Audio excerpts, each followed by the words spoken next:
It's very difficult to do anything when the country is in the situation in which it is right now.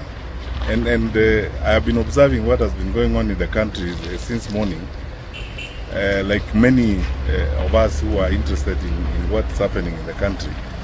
And quite frankly, it's very painful and very unfortunate to see what is going on in the country, because I don't think there's someone around who thinks we should be living like this every day.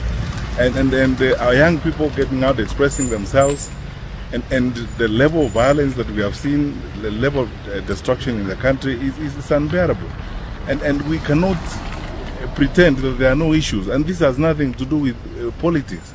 Whatever side of the political divide you belong to, these issues need to be addressed. I keep asking this question: how many lives are we going to lose before we start listening and reasoning with each other? Because what is being asked here really is attention, and then to ensure that we work in an inclusive manner to address the challenges that we face. And we cannot pretend that the challenges don't exist, and then we live as if those who are raising questions, or those who are on the streets, like our young active Kenyans, are just doing it for any other reasons except trying to address the real issues that they deal with on a day-to-day basis. So for me and many of us, really, it's a very, very sad day and very painful. If we were a little more open and more focused in addressing some of these issues, we should not have gotten here this year. Because when this happened last year, there are promises that were made that were never fulfilled. Personally, I've been thinking, actually, and maybe I'll speak about this some more when I get out and start having conversations with people. We needed an open public inquiry on some of these things, and on all things that are being raised. We cannot go on like this, because the question you ask yourself every day is, how many more lives are we going to lose before we start listening and reasoning with each other? I believe that there must come a time in the life of our country when nothing matters but the country.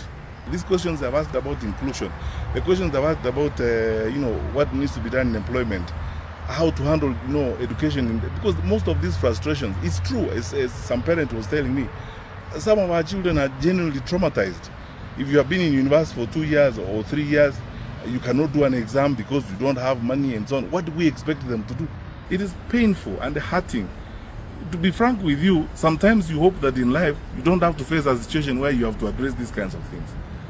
To look at like those mothers and those parents and all those who have lost their young ones in circumstances such as this. It is very sad, very disheartening.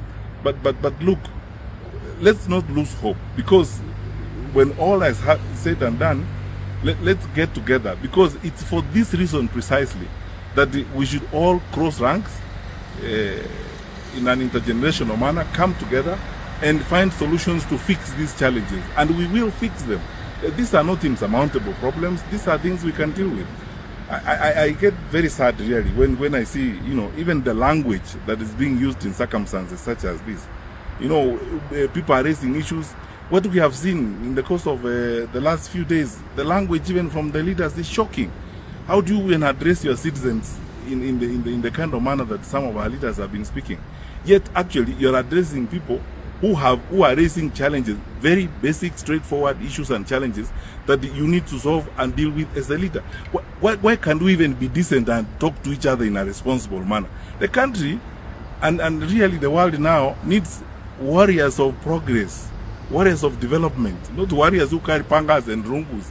They need warriors of progress, warriors of development, warriors of togetherness, who are going to build unity and create greatness out of our nation.